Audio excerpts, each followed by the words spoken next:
Hello, hello!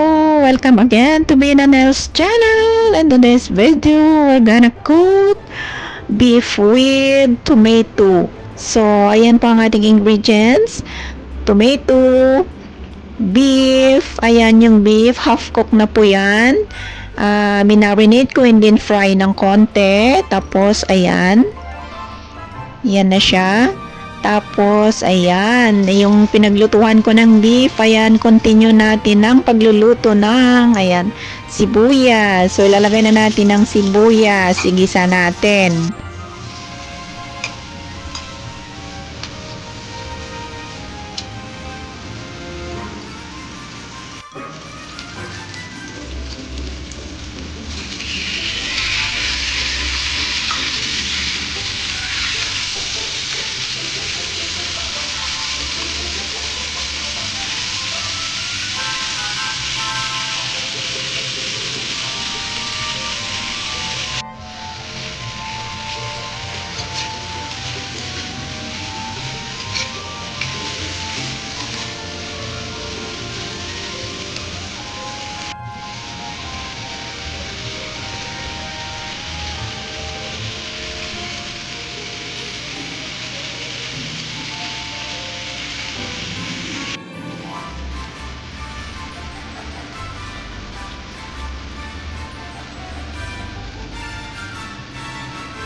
So, ayan, nakapagluto na tayo ng beef with tomato na may parsley. Ayan, ganyan lang po kasimple ang pagluluto at ayan, pwede na tayong kumain with rice.